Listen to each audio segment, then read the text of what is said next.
Kanaya baru saja sampai di apartemen ketika jam 5 sore. Kala memesan ojek online, sempat dibatalkan 2 kali. Sampai-sampai dirinya misuh-misuh di teras rumah. Tapi akhirnya sampai juga. Dimsum yang Nagara katakan sudah dibawakan oleh laki-laki itu ke atas. Begitu kata Pak Satpam saat ia bertanya. Tumben sekali Nagara sudah pulang.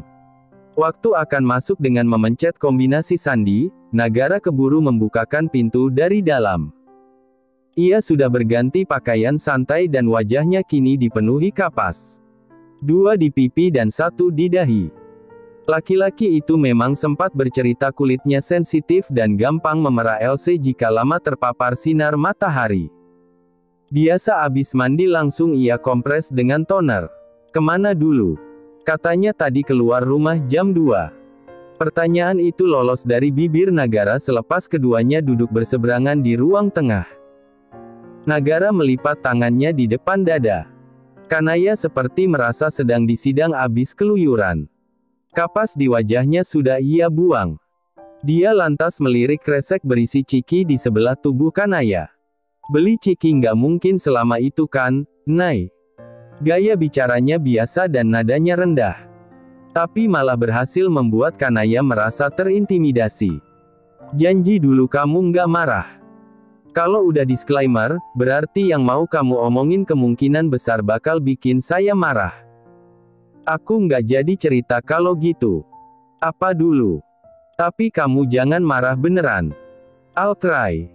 Kanaya menyamankan posisi duduknya lalu menceritakan rentetan kejadian yang ia alami. Perjuangannya kembali ke apartemen. Nagara menyimak dengan seksama. Matanya tidak pernah lepas dari netra Kanaya dan malah membuat gadis itu gelisah dan melarikan pandangannya ke sekitar. Sebab sorot matanya terlalu dalam, Kanaya salah tingkah. Baik banget, udah mantanan masih akur. Yang waktu itu juga ngopi bareng. Tuh kan marah. Nggak marah, Kanaya. Nagara menjawab dengan nada yang terlampau lembut sampai membuat Kanaya terperangah. Dari garis wajahnya memang laki-laki itu tidak menunjukkan kesan jika ia marah. Aku kepepet. Nggak enak kalau mau nolak. Tahu, paham. Takut dia tersinggung. Kedua tangan Nagara kini saling menggenggam dan sikunya ditumpukkan ke lutut. Membuat tubuhnya sedikit menunduk dan condong ke depan. Tapi bukan tugas kamu untuk menyenangkan semua orang. Kalau ada orang yang tersinggung dengan penolakan kamu, itu masalah mereka. Kamu nggak punya tanggung jawab untuk menjaga perasaan mereka.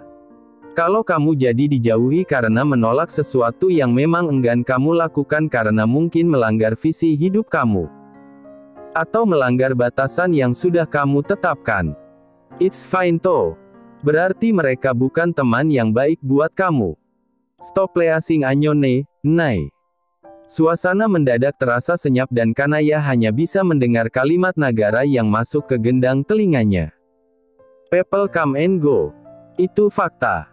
Kamu akan kehilangan teman-teman kamu seiring dengan bertambahnya fase hidup. Di saat yang bersamaan kamu juga akan bertemu dengan teman-teman baru. It's like, you lose and gain something at the same time. Belum pernah ada orang yang mengatakan hal itu kepada Kanaya. Dia tumbuh dengan pemikiran bahwa dia tidak boleh mengecewakan siapapun dalam hidupnya. Jadi Kanaya selalu memastikan jika permintaan semua orang di sekelilingnya bisa ia penuhi. Belajar buat ngomong, enggak, ke orang lain. Agar mereka tahu batasan dalam bersikap. Kalau kamu sudah bisa respek terhadap diri kamu sendiri, orang lagi juga bisa mulai untuk menghargai kamu. Omongan Nagara sebetulnya sudah melebar kemana-mana.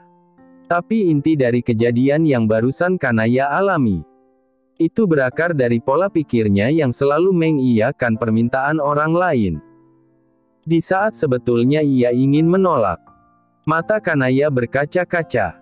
Membuat Nagara kelabakan. Saya barusan nggak marahin kamu. Kok mau mewek? Kenapa? Kanaya menggeleng. Dan menutup wajahnya dengan kedua telapak. Bahkan saat Nagara mendekat dan duduk di sebelahnya, ia tidak mau membukanya.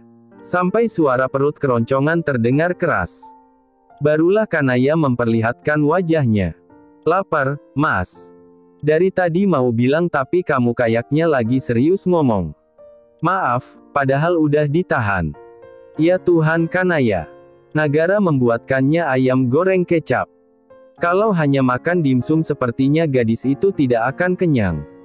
Berhubung bahan masakan sudah akan habis, mereka sepakat akan belanja akhir pekan. Sembari menunggu ayamnya matang, Nagara menyuruh Kanaya untuk mandi dan berganti pakaian. Bertepatan dengan langkahnya yang sampai di meja pantry. Ayam goreng kecap buatan Nagara juga siap dihidangkan. Nasinya juga sudah matang. Tugas mencuci piring dilimpahkan pada Kanaya. Nagara kini kembali duduk di sofa panjang dan kakinya ikut dinaikkan ke atas. Dia selonjoran. Tangannya mengambil satu ciki yang dibeli Kanaya. Tapi baru teringat jika itu hasil dibayarin Jeffrey. Nagara bukan cemburu, hanya merasa tidak terima. Ciki doang, Kanaya sanggup bayar pakai kartu debit yang diberi Nagara kali. Minimarketnya juga mampu dibayar sekalian. Alhasil ia beranjak dan pergi keluar. Kala ditanya Kanaya, jawabannya hanya cari angin. Dia lalu kembali dengan 2 kresek makanan ringan. Kanaya yang tengah makan keripik singkong hampir tersedak melihatnya. Kata kamu nggak baik kalau kebanyakan makan ciki. Ini nggak banyak. Saya juga lagi pingin ngemil. Ya udah, jawab Kanaya sembari lanjut makan jajannya. Isinya masih setengah kala Nagara merebut dan memasukkan kembali snack yang sudah dibuka itu ke dalam kresek. Belum selesai sampai di situ. Suaminya itu meletakkan kresek tersebut di pojok ruangan, dekat pintu masuk. Apa-apaan, Mas? Jiwa kompetitif Nagara berkobar. Kamu makan ciki yang saya beliin. Tapi itu tadi belum habis, rengeknya. Kanaya merasa sayang. Biarin. Udah makan ini. Nagara membukakan bungkus ciki cheese ball untuk Kanaya dan menarik tangan si perempuan agar memegangnya. Ia lantas duduk di sebelah Kanaya. Melingkarkan lengannya di sandaran sofa belakang tengkuk istrinya. Lalu ikut menyomot bola-bola keju dari dalam plastik. Muka Kanaya sudah masam. Tapi tetap lanjut ngemil. Nagara kini menoleh dan memerhatikan leher jenjang Kanaya yang masih ada bekas keunguan. Lalu bersiul santai. Dan menyeringai. Merasa menang dari mantan Kanaya yang hanya modal jajanin ciki. Mas gara apa deh, protes Kanaya. Tadi mantan kamu lihat leher kamu nggak, Nay? Notis ada bekas cupang nggak? Yang tadinya niat manas-manasi malah Nagara yang kepanasan dengan jawab Kanaya. Enggak, berdiri sebelahan sebentar. Abis itu diantar pulang. Dia kan bawa motor. Ya nggak kelihatan harusnya. Orang nggak nengok-nengok juga. Lagian concealer punyaku waterproof, nggak luntur. Mana mungkin kelihatan. Wait a minute. Naik motor. Kamu pegangan. Iya. Kalau enggak, istri bapak ini jatuh bagaimana? Pegangan di mananya? Loh kok ngamok? Di mana? Pinggang. Motornya apa? Haduh, Kanaya pikir urusan per Jeffrey-an sudah selesai. Ternyata belum. Sport. Yang belakangnya nungging kayak capung itu. Kamu berarti mepet ke depan dong BONCENGNYA. Enggak. Iya. Bohong. SERIUSSSS. Lama-lama Kanaya berasa sedang paduan suara. Alhasil demi membungkam mulut Nagara yang tidak kunjung diam. Dia menubrukkan badannya ke dada Nagara. Dan mendonggak, yang Nagara pikir Kanaya akan mengecup bibirnya. Di luar dugaan, si gadis malah menggigit pipi kanannya kuat-kuat sampai Nagara berteriak keras dan menimbulkan bekas kemerahan. Setelahnya Kanaya ngibrit lari ke dalam kamarnya. Lihat hukuman dari saya nanti, Nay. Kanaya tanggung jawab. Nggak mau. Harus mau, saya maksa. Pipi saya jadi sakit. Impas, kemarin juga kamu gigit bibir aku. Nagara mendengus di dalam pintu kamar istrinya. Setelah mendengar jawaban yang terakhir ia memilih bersandar di tembok samping pintu. dan meraba pipi kanannya. Memang memerah tapi hanya ada satu luka, bekas terkena gigi Kanaya. Lebih seperti luka goresan. Kemarin udah diobatin pakai lip balm, bukan? Masih aja luka. Kanaya takut sekali jika mesti keluar dan langsung diterkam oleh Nagara. Ya udah kita saling tanggung jawab kalau gitu. Kamu keluar dulu. Saya janji nggak aneh-aneh. Merasa terbujuk akhirnya Kanaya membuka pintu kamar. Dengan begitu lengannya segera ditarik Nagara. Dan badannya dipepetkan ke tembok. Dikurung oleh kedua lengan Nagara yang berada di sisi kanan dan kiri kepalanya. Jarak keduanya cukup dekat. Kanaya sampai bisa merasakan deru napas Nagara. Posisi badan bawah mereka mepet. Perut Kanaya menempel dengan pinggang Nagara. Hanya terhalang pakaian yang mereka kenakan. Katanya nggak aneh-aneh. Ini nggak aneh. Lihat. Nagara menunjukkan luka di pipi kanannya karena perbuatan Kanaya barusan. Membuat si gadis meringis tapi tidak merasa bersalah. Terus tanggung jawab gimana? Kalau dicium sama kamu, sembuh kayaknya, ujar Nagara sambil menjauhkan badan dan memasukkan kedua tangannya ke saku celana. Itu mah aneh. Kadel. Kanaya meneguk ludahnya susah payah. Aduh, dia ingin sekali menjawab mau tapi gengsi. Padahal tidur di pelukan Nagara itu best place ever. Di mana? Lirih Kanaya.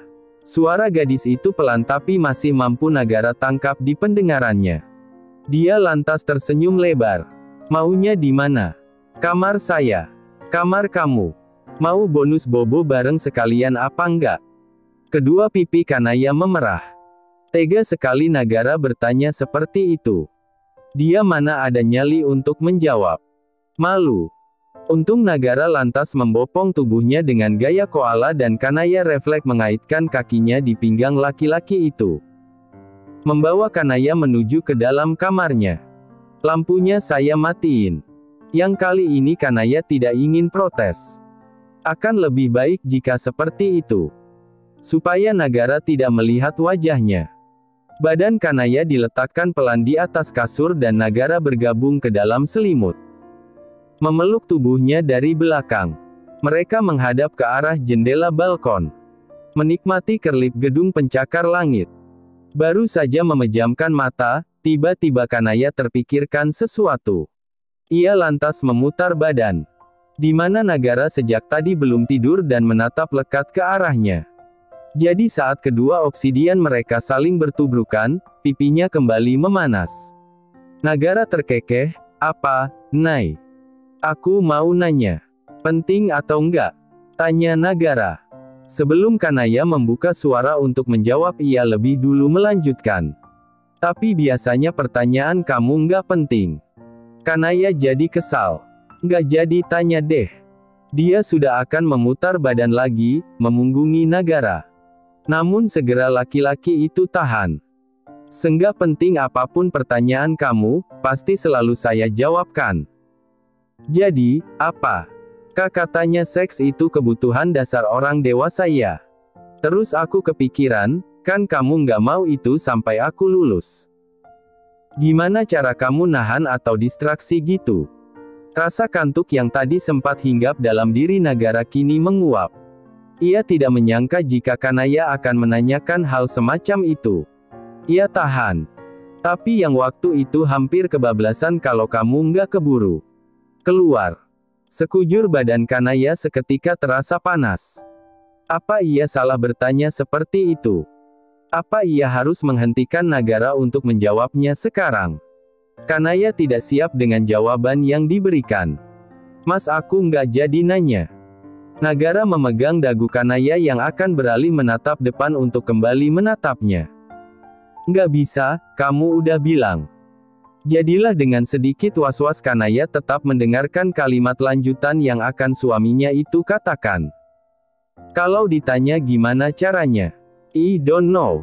Sebagai manusia yang diberi akal sehat, setiap sama kamu saya nggak selalu mikir tentang seks.